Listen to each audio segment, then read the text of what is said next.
News 18 big breaking. Munambam മനുഷ്യക്കടത്ത് കേസിൽ കൂടുതൽ ഏജന്റുമാരുടെ പേരുകൾ ന്യൂസ് 18 പുറത്തുവിടുന്നു.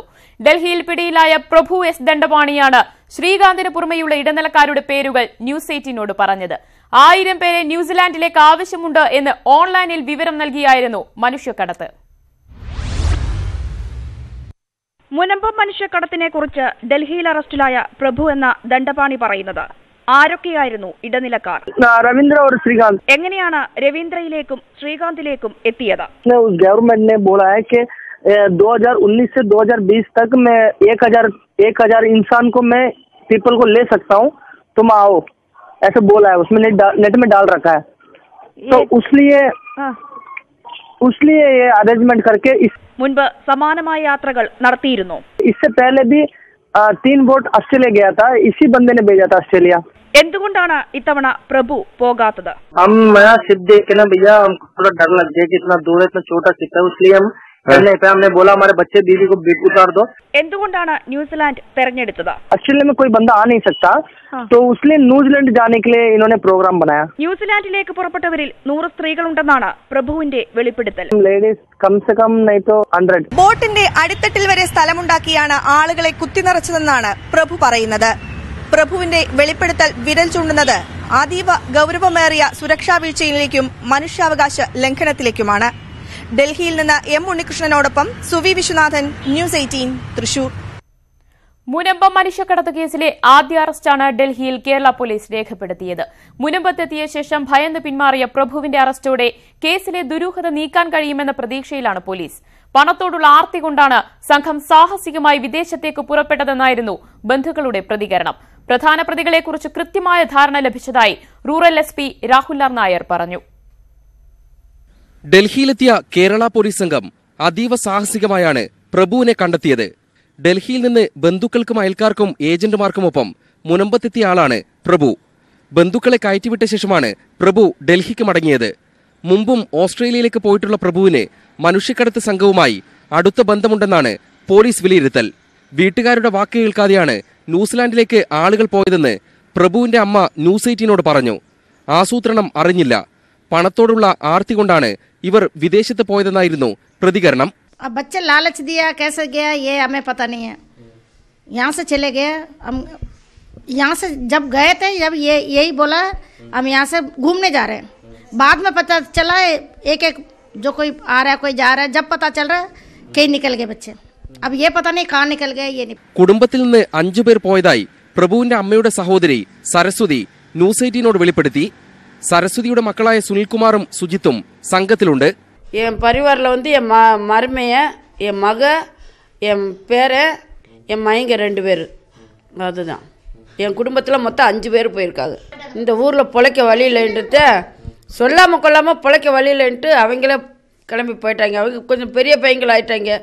அவங்களுக்கு ரெக்க முளைச்சிருச்சுன்னு அவங்களே எங்களையே விட்டுட்டு போயிட்டாங்க.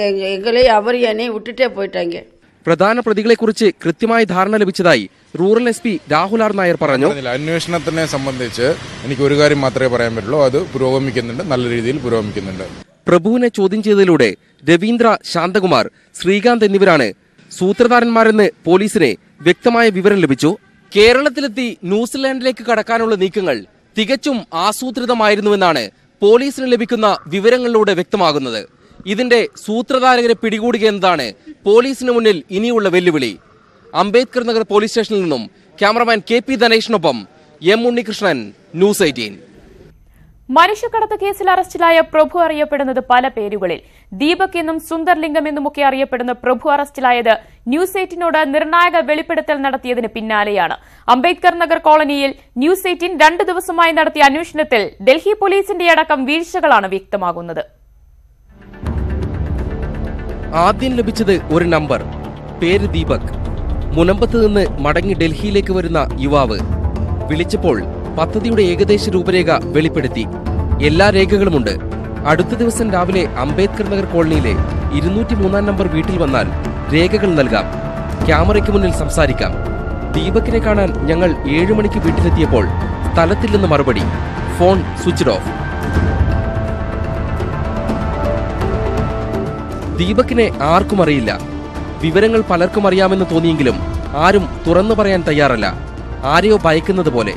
വാട്സാപ്പിലെ പ്രൊഫൈൽ ചിത്രം കാണിച്ചപ്പോൾ അയൽവാസികളിൽ ചിലർ പറഞ്ഞു, ഇത് ദീപക്കല്ല, സുന്ദരലിംഗമാണെന്ന്. ഞങ്ങളുടെ അന്വേഷണം അങ്ങനെ സുന്ദരത്തിലേക്കായി.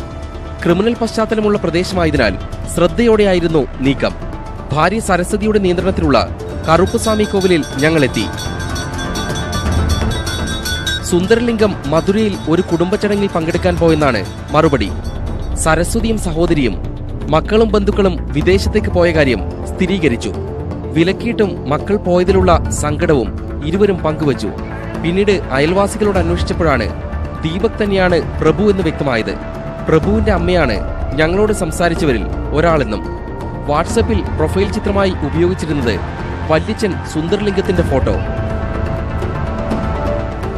2 ദിവസമായി ന്യൂസ് 18 നടത്തിയ ഫോൺ സംഭാഷണത്തിലെ പ്രഭുവിന്റെ വെളിപ്പെടുത്തലുകൾ കേസിൽ വഴിത്തിരിവാകുന്നതിനിടെയാണ് പോലീസ് പ്രഭുവിനെ അറസ്റ്റ് ചെയ്തത്.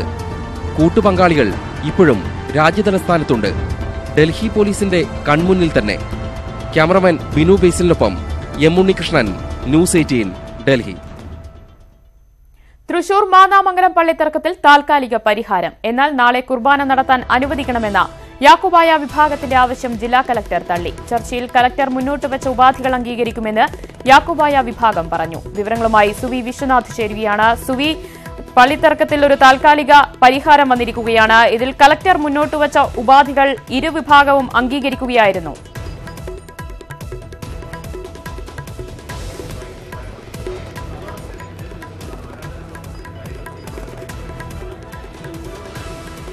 ദിവ്യ, തൃശൂർ മാന്നാമംഗലം സെന്റ് മേരീസ് പള്ളിയിലെ ഓർത്തഡോക്സ് യാക്കോബായ വിഭാഗങ്ങൾ തമ്മിലുണ്ടായ തർക്കത്തിന് താൽക്കാലികമായ പരിഹാരമാണ് ഉണ്ടായിരിക്കുന്നത്. സംഘർഷ കാര്യങ്ങളിലാണ് താൽക്കാലികമായ പരിഹാരം ഉണ്ടായിരിക്കുന്നത്.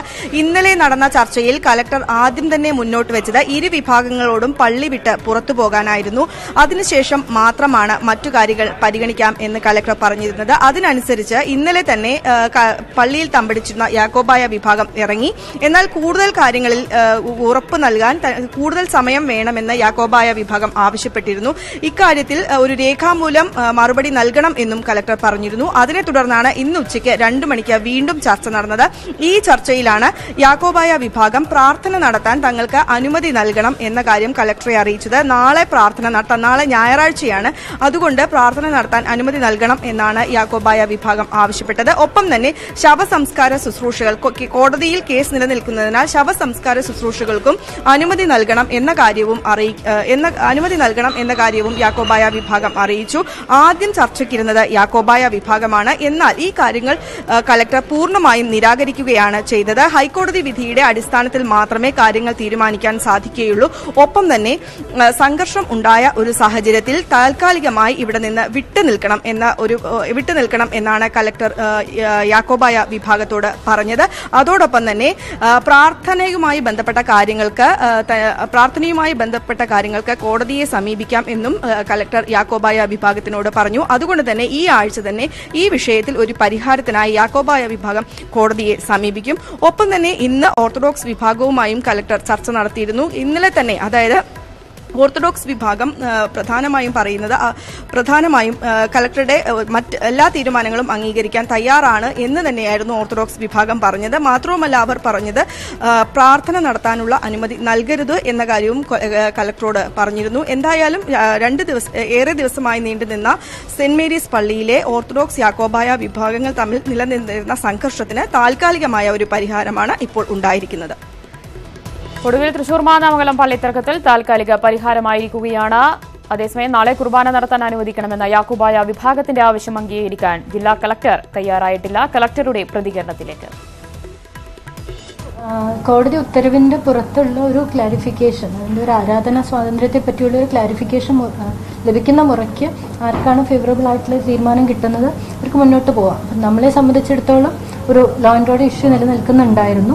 അപ്പോൾ അതുകൊണ്ട് തന്നെ നമുക്ക് ആരെങ്കിലും നാളെ ഇതിൽ അനുവദിച്ചു കഴിഞ്ഞാൽ തീർച്ചയായിട്ടും മറ്റൊരു വിഭാഗം ഒരു ക്ലാഷ് ഉണ്ടാക്കും എന്നുള്ളൊരു സിറ്റുവേഷനിൽ നമ്മൾ സജസ്റ്റ് ചെയ്തു. ഒരു 2 പാർട്ടിക്കാരും സമ്മതിക്കുമായിരുന്നു. മറ്റു വാർത്തയിലേക്ക്. കുറവിലങ്ങാട് മഠത്തിൽ നിന്നും സ്ഥലം മാറ്റിയ കന്യാസ്ത്രീകൾ സഹായം അഭ്യർത്ഥിച്ച് മുഖ്യമന്ത്രിക്ക് കത്ത് നൽകി. കുറവിലങ്ങാട് മഠത്തിൽ തന്നെ തുടർന്നും താമസിക്കാൻ വഴിയൊരുക്കണമെന്നാണ് പ്രധാന ആവശ്യം. ബിഷപ്പ് ഫ്രാങ്കോയ്ക്കെതിരെ സാക്ഷിമൊഴി നൽകിയ ശേഷം യാത്രയ്ക്കും മരുന്നിനും പോലും സഭ പണം അനുവദിക്കുന്നില്ലെന്നും കത്തിൽ പരാതിപ്പെടുന്നു. ബലാത്സംഗ കേസ് അട്ടിമറിക്കാനാണ് ബിഷപ്പ് ഫ്രാങ്കോ മുളയ്ക്കൽ നിരന്തരം ശ്രമിക്കുന്നത്. പ്രതിയായ ബിഷപ്പ് ഫ്രാങ്കോയെ സഹായിക്കുന്ന സമീപനമാണ് സഭയും സ്വീകരിക്കുന്നത്. സാക്ഷി പറഞ്ഞതിന്റെ പേരിൽ നിരന്തര ഭീഷണിയുണ്ട്. കേസിലെ പ്രധാന സാക്ഷികളായവരെ ഭീഷണിപ്പെടുത്താനും സമ്മർദ്ദത്തിലാക്കാനുമാണ് ഇപ്പോഴത്തെ സ്ഥലം മാറ്റ നടപടി. ഇതിലൂടെ ഇരയായ കന്യാസ്ത്രീയെ ഒറ്റപ്പെടുത്താനാണ് ശ്രമം. അതുകൊണ്ട് കുറവിലങ്ങാട് മഠത്തിൽ തന്നെ തുടർന്ന് താമസിക്കാനുള്ള അവസരമൊരുക്കുന്നതിന് ഇടപെടണമെന്നും മുഖ്യമന്ത്രിക്ക് അയച്ച കത്തിൽ കന്യാസ്ത്രീകൾ അഭ്യർത്ഥിക്കുന്നു. ബിഷപ്പ് ഫ്രാങ്കോ തന്നെയാണ് ഇപ്പോഴും കാര്യങ്ങൾ നിയന്ത്രിക്കുന്നത്. ബിഷപ്പിന്റെ താളത്തിനൊത്ത് തുള്ളുന്നയാളാണ് മദർ സുപ്പീരിയറെന്നും കത്തിൽ പറയുന്നു. കേസിലെ വിചാരണ നടപടികൾ തുടങ്ങാനിരിക്കുന്ന ഘട്ടത്തിൽ ഈ വിഷയത്തിൽ അടിയന്തരമായി മുഖ്യമന്ത്രി ഇടപെടണം എന്നാണ് കത്തിലെ പ്രധാന ആവശ്യം. കുറവിലങ്ങാട്ടെ 4 കന്യാസ്ത്രീകളും ബലാത്സംഗത്തിനിരയായ കന്യാസ്ത്രീയും മുഖ്യമന്ത്രിക്ക് പ്രത്യേകം കത്ത് നൽകിയിട്ടുണ്ട്. കത്തിന്റെ കോപ്പി DGPക്കും വനിതാ കമ്മീഷൻ അധ്യക്ഷയ്ക്കും അയച്ചിട്ടുണ്ട്. ന്യൂസ് 18 കൊച്ചി. ശബരിമലയിൽ ഒരു തടസ്സവുമില്ലാതെ 18ാം പടി ചവിട്ടി ദർശനം നടത്തിയതായി തിരിച്ചറിയൽ രേഖകളിൽ 48 വയസ്സുള്ള സ്ത്രീ. പോലീസ് സുപ്രീംകോടതിയിൽ നൽകിയ പട്ടികയിൽ 12ാം സ്ഥാനത്തുള്ള വെല്ലൂർ സ്വദേശിനി ശാന്തിയാണ് താൻ 3 വർഷമായി ശബരിമലയിൽ തുടർച്ചയായി ദർശനം നടത്തുന്നതായി പറയുന്നത്. ശാന്തിയുടെ ഭർത്താവ് നാഗപ്പൻ ന്യൂസ് 18നോട് സംസാരിച്ചു. ശബരിമലയ്ക്ക് വന്നിരുന്നോ? ഒരു ബസ് കയറി ഫുള്ള വന്നു 53 പേര്. பொண்ணுங்க வயசானவங்க வந்தாங்க 2-3 பேரு. வயசுல என்ன சார் நாங்க கரெக்டா டேட்டா பார்த்து வச்சா வயசு கொடுக்குறோம். அந்த அட்டையில் போட்டு வச்சுக்கிறோம். ஆதார் கார்டுல 1970 1970 48 years 48 வயசு. நாங்க 3 வருஷமா போய்க்கிறோம். அந்த அம்மா இந்த வருஷம் இல்ல 3 வருஷமா போறாங்க. இந்த சாந்தின்னு சொல்லுங்க. முதல்ல எப்ப வந்தது? முதல்ல தான் இது 3வது வருஷம். ஒரு ப்ராப்ளமும் இல்ல. யாரும் எங்களை கேட்கவே இல்லை. போலீஸ் கீழச்சு கூட எல்லாரும் பார்த்தாங்க. ஆதார் அட்டை காமிச்சு அவங்க பாட்டு கொடுத்தாங்க. 18 படி ஏறி இருமுடி செலுத்திட்டு தான் வந்தோம். മകരവിളക്ക് പൂജകൾക്ക് ശേഷം നടയടയ്ക്കാൻ മണിക്കൂറുകൾ ശേഷിക്കെ ശബരിമല ദർശനത്തിനായി എത്തിയ യുവതികളെ മടക്കി അയച്ചു പോലീസ്. നേരത്തെ പ്രതിഷേധത്തെ തുടർന്ന് ദർശനം നടത്താനാകാതെ മടങ്ങിയ രേഷ്മ നിഷാന്ത്, ഷാനില എന്നിവരെയാണ് പോലീസ് നിലയ്ക്കലിൽ നിന്നും തിരിച്ചയച്ചത്. പുലർച്ചെ 4:30യോടെയാണ് രേഷ്മ നിഷാന്തും ഷാനിലയും 2 കാറുകളിലായി നിലയ്ക്കലിലെത്തിയത്. 6 സുഹൃത്തുക്കളും ഇവർക്കൊപ്പമുണ്ടായിരുന്നു. കൺട്രോൾ റൂമിലെത്തിയ ഇവർ ശബരിമല ദർശനത്തിനായി പോലീസ് സംരക്ഷണം ആവശ്യപ്പെട്ടു. എന്നാൽ പ്രതിഷേധത്തിനുള്ള സാധ്യതയുണ്ടെന്നും തിരിച്ചു പോകണമെന്നുമായിരുന്നു പോലീസിന്റെ നിലപാട്. യുവതികൾ ആദ്യം ഇതിന് തയ്യാറായില്ലെങ്കിലും പിന്നീട് സമ്മതിച്ചു. തുടർന്ന് പോലീസ് സംരക്ഷണത്തിൽ ഇവർ എരുമേലി ഭാഗത്തേക്ക് നീങ്ങി. സംരക്ഷണം നൽകുമെന്ന ഉറപ്പിനെ തുടർന്നാണ് ദർശനത്തിന് എത്തിയതെന്ന് യുവതീ പ്രവേശനത്തെ അനുകൂലിക്കുന്ന നവോത്ഥാന കേരളം ശബരിമലയ്ക്ക് എന്ന ഫേസ്ബുക്ക് കൂട്ടായ്മ പ്രതികരിച്ചു. പോലീസിന്റെ ഭാഗത്തുനിന്ന് ഒരു ഉറപ്പ് കിട്ടിയിരുന്നു ഇന്നും സുരക്ഷ ഏർപ്പാടാക്കുന്നുള്ളത്. പക്ഷേ അവിടെ എത്തിയപ്പോ സജ്ജീകരണങ്ങളോ സാധ്യതകളൊന്നും ഇല്ലാത്തൊരവസ്ഥയാണ് ഉണ്ടായത്. അത് ഇന്നും സുരക്ഷ ഒരുക്കാൻ സാധ്യമല്ല എന്നുള്ള രീതിയിൽ തിരിച്ചയക്കുന്ന ഒരു സംഭവം ഉണ്ടായത്. കഴിഞ്ഞ ബുധനാഴ്ചയും രേഷ്മയും ഷാനിലയും ശബരിമല ദർശനത്തിനായി പമ്പയിലെത്തിയിരുന്നു. എന്നാൽ പ്രതിഷേധത്തെ തുടർന്ന് ഇരുവർക്കും മടങ്ങേണ്ടി വരികയാണ് ഉണ്ടായത്. ന്യൂസ് 18 പമ്പ. ശബരിമല ദർശനത്തിനായി BJP നേതാവ് K. സുരേന്ദ്രൻ സമർപ്പിച്ച ഹർജി റാന്നി മജിസ്ട്രേറ്റ് കോടതി വീണ്ടും തള്ളി. പത്തനംതിട്ടയിൽ പ്രവേശിക്കരുതെന്ന ജാമ്യ വ്യവസ്ഥ നിലനിൽക്കുന്ന സാഹചര്യത്തിലാണ് ഹർജി തള്ളിയത്. സന്നിധാനത്ത് സ്ത്രീയെ വധിക്കാൻ ഗൂഢാലോചന നടത്തിയെന്ന കേസിൽ അറസ്റ്റിലായ K. സുരേന്ദ്രന് കർശന ഉപാധികളോടെയായിരുന്നു ജാമ്യം ലഭിച്ചത്. ശബരിമലയിൽ പ്രവേശിച്ച യുവതികളുടെ പട്ടികയിൽ തെറ്റായ വിവരങ്ങൾ കടന്നുകൂടിയതിൽ കൃത്രിമം നടന്നിട്ടില്ലെന്ന് സർക്കാർ. വിവാദമായ സാഹചര്യത്തിൽ ദർശനം നടത്തിയ മുഴുവൻ സ്ത്രീകളുടെയും പട്ടിക പരിശോധിക്കാൻ പോലീസ് തീരുമാനിച്ചു. വിഷയത്തിൽ സർക്കാരിന് ആശയക്കുഴപ്പമില്ലെന്ന് ദേവസ്വം മന്ത്രി കടകംപള്ളി സുരേന്ദ്രനും സർക്കാർ മുതലെടുപ്പിന് ശ്രമിക്കുകയാണെന്ന് പ്രതിപക്ഷ നേതാവ് രമേശ് ചെന്നിത്തലയും പ്രതികരിച്ചു. വെർച്വൽ ക്യൂ സംവിധാനത്തിൽ ഓൺലൈൻ രജിസ്ട്രേഷൻ നടത്തിയവരുടെ വിവരങ്ങൾ കോടതിയിൽ കൈമാറുക മാത്രമാണ് ചെയ്തത്. സുപ്രീംകോടതി വിധി നിലനിൽക്കുന്നതിനാൽ കൂടുതൽ പരിശോധന നടത്തേണ്ട കാര്യമില്ല. ഇതാണ് സുപ്രീംകോടതിയിൽ സമർപ്പിച്ച പട്ടികയിൽ തെറ്റായ വിവരങ്ങൾ ഉൾപ്പെട്ടതിനെക്കുറിച്ച് പോലീസ് നൽകുന്ന വിശദീകരണം. പട്ടികയിൽ സർക്കാരിന് ആശയക്കുഴപ്പമില്ലെന്ന് ദേവസ്വം മന്ത്രി പ്രതികരിച്ചു. എന്നാൽ തെറ്റായ വിവരങ്ങൾ പരിശോധിക്കപ്പെടേണ്ടതാണെന്നും മന്ത്രി. ഞങ്ങൾക്കൊരു ആശയക്കുഴപ്പമില്ല. കാര്യം ഞങ്ങളല്ല ലിസ്റ്റ് കൊടുത്തത്. ഇന്റർനെറ്റ് കഫേകളെ ആശ്രയിച്ച് വെർച്വൽ ക്യൂ രജിസ്ട്രേഷൻ നടത്തിയപ്പോൾ പ്രായം ഉൾപ്പെടെ വിവരങ്ങൾ തെറ്റായി രേഖപ്പെടുത്തിയതാകാമെന്നാണ് പട്ടികയിൽ ഉൾപ്പെട്ടവരുടെയും പ്രതികരണം. ഇതാണ് പോലീസും ആയുധമാക്കുന്നത്. ദേവസ്വം ബോർഡിന് പട്ടിക തയ്യാറാക്കുന്നതിനുള്ള സംവിധാനം ഇല്ലെന്നും അപാകതയുണ്ടെങ്കിൽ സർക്കാർ പരിശോധിക്കട്ടെ എന്നുമായിരുന്നു ബോർഡ് പ്രസിഡന്റ് എ പത്മകുമാറിന്റെ പ്രതികരണം. യഥാർത്ഥത്തിൽ എനിക്ക് അതിനെ സംബന്ധിച്ച് അറിഞ്ഞുകൂടാ. കാരണം ദേവസ്വം ബോർഡ് അല്ലല്ലോ കണക്ക് അങ്ങനെ കൊടുത്തത്, ഗവൺമെന്റ് കൊടുത്തു. ഗവൺമെന്റിൽ വ്യക്തമായിട്ടുള്ള കണക്കുള്ളത് കൊണ്ടായിരിക്കുമല്ലോ കൊടുത്തിട്ടുള്ളത്. അതല്ലാതെ ഇപ്പോൾ ദേവസ്വം ബോർഡ് എന്ത് പറയാൻ പറ്റും? തെറ്റായ വിവരങ്ങൾ നൽകി മുതലെടുപ്പിനുള്ള ശ്രമമാണ് സർക്കാർ നടത്തിയതെന്ന് പ്രതിപക്ഷ നേതാവ് രമേശ് ചെന്നിത്തല. ശബരിമലയിൽ ഉള്ള ഭക്തജനങ്ങളുടെ വികാരത്തെ വ്രണപ്പെടുത്തുന്ന നടപടിയായി പോയി സർക്കാരിന്റെ ഭാഗത്തുണ്ടായത്. അക്ഷന്തവ്യമായ തെറ്റാണത്. ആ തെറ്റ് കേരളം ഒരിക്കലും പൊറുക്കില്ല. 51 കൂടുതൽ യുവതികൾ കയറിയിട്ടുണ്ടാകാമെന്ന് മന്ത്രി ഇ പി ജയരാജൻ പ്രതികരിച്ചപ്പോൾ സുപ്രീംകോടതിയിൽ സമർപ്പിച്ച പട്ടികയുടെ ഉത്തരവാദിത്വം സർക്കാരിനാണെന്ന് CPI സംസ്ഥാന സെക്രട്ടറി കാനം രാജേന്ദ്രൻ പറഞ്ഞു. ഇത് 51 അല്ല, ഒരുപാട് സ്ത്രീകൾ പോയിട്ടുണ്ട്. അതൊന്നും ഇതിപ്പോ ഒരു കണക്ക് അവിടെയുള്ളത് വെച്ചുകൊണ്ട് കണക്ക് വെച്ച് പറഞ്ഞെന്ന് മാത്രമേ ഉള്ളൂ. സുപ്രീം കോടതി പോലെയുള്ള ഒരു ഇന്ത്യയിലെ ഏറ്റവും വലിയ കോടതിയിൽ ഗവൺമെന്റ് വളരെ കൊടുക്കുന്ന ഒരു അഫിഡവിറ്റിന് അതിന്റെ ഉത്തരവാദിത്വം ഗവൺമെന്റിനുണ്ട്. ന്യൂസ് 18 തിരുവനന്തപുരം. ബിന്ദുവിനും കനകദുർഗയ്ക്കും വേണ്ടി സുപ്രീംകോടതിയിൽ ഹാജരായ മുതിർന്ന അഭിഭാഷക ഇന്ദിര ജയ്സിംഗിന് പണം നൽകിയത് കേരള സർക്കാരാണെന്ന് BJP അധ്യക്ഷൻ PS ശ്രീധരൻപിള്ള. തന്ത്രിക്കെതിരായ കോടതിയലക്ഷ്യ നടപടി നിലനിൽക്കില്ലെന്ന തന്റെ നിലപാട് സത്യമാണെന്ന് തെളിഞ്ഞതായും ശ്രീധരൻപിള്ള വാർത്താസമ്മേളനത്തിൽ പറഞ്ഞു. വനിതാ മതിലിൽ സഹകരിക്കാത്തതിന്റെ പേരിലാണ് ഓർത്തഡോക്സ് തൃശൂർ ഭദ്രാസനാധിപനെതിരെ ജാമ്യമില്ലാ കേസെടുത്തതെന്നും ശ്രീധരൻപിള്ള ആരോപിച്ചു. ആചാര അനുഷ്ഠാനങ്ങൾ അനുസരിച്ചുകൊണ്ട് ശുദ്ധികർമ്മം നടത്തുന്നത്, നടയടച്ച് ശുദ്ധികർമ്മം ചെയ്യുന്നത് ഒരു കോടതിയും റിജക്റ്റ് ചെയ്തില്ല. അത് റിജക്റ്റ് ചെയ്യാൻ വേണ്ടിയിട്ട് സമീപിച്ച പ്രയർ സുപ്രീം കോടതി റിജക്റ്റ് ചെയ്തിരിക്കുന്നു.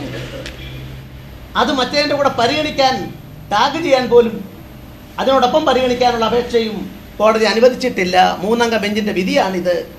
ഞാൻ പറയുന്നു, ശ്രീധരൻപിള്ള അന്ന് യുവമോർച്ചയുടെ പ്രസംഗിച്ചു, കണ്ടംപ്റ്റ് നിൽക്കില്ല എന്ന് പ്രസംഗിച്ചു. തന്ത്രിക്കെതിരായിട്ട് കേസ് കൊടുത്തു, ഇപ്പോഴും കൊടുത്തുകൊണ്ടിരിക്കുന്നു മാർക്സിസ്റ്റ് പാർട്ടിക്കാരെ. ഇതെല്ലാം ശരിയല്ലെന്ന് വ്യക്തമായി പറയപ്പെട്ടിരിക്കുന്നു.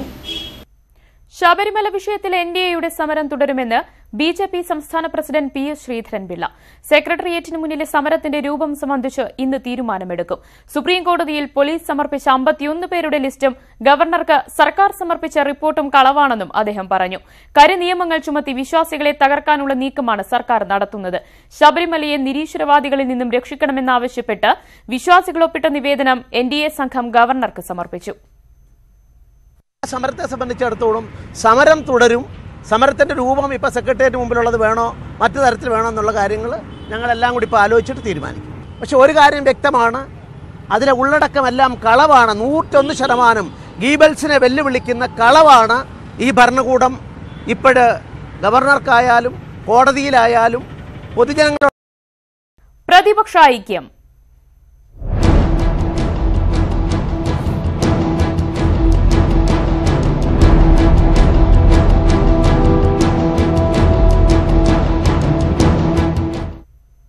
BJP വിരുദ്ധ മുന്നണിയുടെ വേദിയായി കൊൽക്കത്തയിലെ ഐക്യ ഇന്ത്യ റാലി. ബംഗാൾ മുഖ്യമന്ത്രി മമതാ ബാനർജി സംഘടിപ്പിച്ച റാലിയിൽ ഇടതു പാർട്ടികൾ ഒഴികെ പ്രധാന പ്രതിപക്ഷ പാർട്ടികളെല്ലാം പങ്കെടുത്തു. റാലിയിൽ സംസാരിച്ച നേതാക്കളെല്ലാം പ്രധാനമന്ത്രി നരേന്ദ്രമോദിയെയും BJP ഭരണത്തെയും കടന്നാക്രമിച്ചു. തെരഞ്ഞെടുപ്പോടെ BJP ഭരണത്തിന് വിരാമമാകുമെന്ന് മമതാ ബാനർജി പറഞ്ഞു. അതേസമയം ആരാണ് പ്രതിപക്ഷത്തിന്റെ മുഖമെന്ന് വ്യക്തമാക്കണമെന്ന് BJP ആവശ്യപ്പെട്ടു. മഹാസഖ്യം തനിക്കെതിരെയല്ല, രാജ്യത്തെ മൊത്തം ജനങ്ങൾക്കെതിരാണെന്ന് പ്രധാനമന്ത്രി നരേന്ദ്രമോദി പറഞ്ഞു. രാഷ്ട്രീയ അനിശ്ചിതത്വം അവസാനിക്കാതെ കർണാടക. കോൺഗ്രസിന്റെ 76 MLAമാർ ഇപ്പോഴും റിസോർട്ടിൽ തുടരുന്നു. നിയമസഭാ കക്ഷി യോഗത്തിൽ നിന്ന് വിട്ടുനിന്ന 2 MLAമാർ രാജിവെച്ചേക്കുമെന്നാണ് സൂചന. അതേസമയം സർക്കാരിനെ അസ്ഥിരപ്പെടുത്താൻ ശ്രമിക്കില്ലെന്നും BJP MLAമാർ ഹരിയാനയിൽ നിന്ന് മടങ്ങിയെത്തുമെന്നും BS യെദ്യൂരപ്പ അറിയിച്ചു. ബംഗളൂരുവിൽ ചേർന്ന നിയമസഭാ കക്ഷി യോഗത്തിൽ നിന്ന് 4 MLAമാർ വിട്ടുനിന്നതോടെയാണ് ഓപ്പറേഷൻ താമരയുടെ തണ്ട് പൂർണ്ണമായും ഒടിഞ്ഞിട്ടില്ലെന്ന് വ്യക്തമായത്. ഇതോടെ MLAമാരെ കോൺഗ്രസ് റിസോർട്ടിലേക്ക് മാറ്റി. കോൺഗ്രസിന്റെ 76 MLAമാരെയാണ് മുതിർന്ന നേതാവും മന്ത്രിയുമായ DK ശിവകുമാറിന്റെ റിസോർട്ടിൽ പാർപ്പിച്ചിരിക്കുന്നത്. നിയമസഭാ കക്ഷി യോഗത്തിൽ നിന്ന് വിട്ടുനിന്ന നാഗേന്ദ്രയും ഉമേഷ് ജാദവും കാരണം അറിയിച്ചെങ്കിലും വിമത നേതാവും മുൻ മന്ത്രിയുമായ രമേശ് ജാർക്കിഹോളിയും മഹേഷ് കുമത്തലിയും ഇതുവരെ നേതൃത്വത്തെ ബന്ധപ്പെട്ടിട്ടില്ല. മുംബൈയിൽ തങ്ങുന്ന ഇവർ രാജിവെച്ചേക്കുമെന്നാണ് സൂചന. ഇതിനിടെയാണ് സംസ്ഥാന അധ്യക്ഷൻ BS യെഡിയൂരപ്പ കോൺഗ്രസ് JDS സർക്കാരിനെ BJP അട്ടിമറിക്കില്ലെന്ന് പരസ്യപ്രഖ്യാപനം നടത്തിയത്. ഓപ്പറേഷൻ താമര വാടിപ്പോയതിന് BJP കേന്ദ്ര നേതൃത്വം യെഡിയൂരപ്പയെ ശാസിച്ചതായി വാർത്ത പുറത്തുവന്നിരുന്നു. തുടർന്നാണ് BJP സംസ്ഥാന അധ്യക്ഷൻ അട്ടിമറി ശ്രമം ഉപേക്ഷിച്ചതായി പരസ്യപ്രഖ്യാപനം നടത്തിയെന്നാണ് സൂചന. National desk news 18. ഡൽഹി JNUവിൽ നടന്ന പരിപാടിയിൽ രാജ്യവിരുദ്ധ മുദ്രാവാക്യം വിളിച്ച കേസിൽ കനയ്യകുമാർ ഉൾപ്പെടെയുള്ളവർക്കെതിരായ പോലീസ് കുറ്റപത്രം സ്വീകരിക്കാൻ കോടതി വിസമ്മതിച്ചു. രാജ്യദ്രോഹ കുറ്റം ചുമത്തിയുള്ള കുറ്റപത്രത്തിന് ഡൽഹി സർക്കാർ അനുമതിയില്ലെന്ന് ചൂണ്ടിക്കാട്ടിയാണ് കോടതി തീരുമാനം. സർക്കാർ അനുമതി വാങ്ങാതെ കുറ്റപത്രം സമർപ്പിച്ച പോലീസ് നടപടിയെ കോടതി വിമർശിച്ചു. 10 ദിവസത്തിനുള്ളിൽ സർക്കാർ അനുമതി വാങ്ങുമെന്ന് പോലീസ് കോടതിയെ അറിയിച്ചു. കേസ് പരിഗണിക്കുന്നത് കോടതി അടുത്ത മാസം 6 മാറ്റി. മലപ്പുറം വെണ്ണക്കോട്ടെ ഭൂമിക്ക് നികുതി സ്വീകരിക്കാൻ അധികൃതർ വിസമ്മതിച്ചതോടെ ആദിവാസികൾക്കൊപ്പം പ്രദേശത്തെ ബാങ്കുകളും പ്രതിസന്ധിയിൽ. ഭൂവുടമകൾ വായ്പാ തിരിച്ചടവിലും വീഴ്ച വരുത്തുന്നു. തിരിച്ചടവ് മുടക്കിയവരുടെ ഭൂമി ജപ്തി ചെയ്യാൻ പോലും സാധിക്കാത്ത അവസ്ഥയിലാണ് ബാങ്കുകൾ. 2015 2 ഏക്കർ ഭൂമി പണയം വെച്ച് വെണ്ണേക്കോട്ടെ രാമൻകുട്ടി 2.5 ലക്ഷം രൂപ വായ്പയെടുത്തത്. മാസത്തവണ കൃത്യമായി തിരിച്ചടച്ചിരുന്നു. പക്ഷേ ഭൂനികുതി സ്വീകരിക്കാതായതോടെ തവണ അടവ് മുടങ്ങി. ഇപ്പോൾ പലിശയടക്കം തിരിച്ചടയ്ക്കേണ്ട തുക 4 ലക്ഷത്തിനടുത്തു വരും. കടം തിരിച്ചുപിടിക്കാൻ എന്തു ചെയ്യണമെന്നറിയാതെ ഇരുട്ടിൽ തപ്പുകയാണ് ബാങ്ക് അധികൃതർ. ഞങ്ങളെ സംബന്ധിച്ചിടത്തോളം ഇപ്പം നമ്മൾ സഹകരണ ഡിപ്പാർട്ട്മെന്റിൽ കേസ് ഫയൽ ചെയ്യാനേ ഞങ്ങൾക്ക് നിയമം അങ്ങനെ ഉള്ളൂ. അപ്പം നമ്മൾ ആ പ്രൊസീജിയർ മുന്നോട്ട് കൊണ്ടുപോകും. ബാങ്കിനാണ് ഇതിൽ വലിയൊരു പ്രതിസന്ധി വന്നിരിക്കുന്നത്. രാമൻകുട്ടിയെപ്പോലെ വായ്പയെടുത്തവർ നിരവധി പേരുണ്ട് വെണ്ണേക്കോട്ട്. 30 ലക്ഷത്തിലധികം രൂപ പ്രദേശത്തെ വിവിധ ബാങ്കുകൾക്ക് തിരികെ ലഭിക്കാനുണ്ട്. അടിയന്തര ആവശ്യങ്ങൾക്ക് പോലും ഇനി ബാങ്ക് വായ്പ ലഭിക്കില്ലെന്ന് കോളനിവാസികൾ ആശങ്കപ്പെടുമ്പോൾ കൊടുത്ത പണം എങ്ങനെ തിരിച്ചുപിടിക്കും എന്ന ആധിയിലാണ് ബാങ്ക് ഉദ്യോഗസ്ഥർ. നിലമ്പൂരിൽ നിന്നും അഖിൽ ഓട്ടുപാറയ്ക്കൊപ്പം CV അനുമോദ്, ന്യൂസ് 18.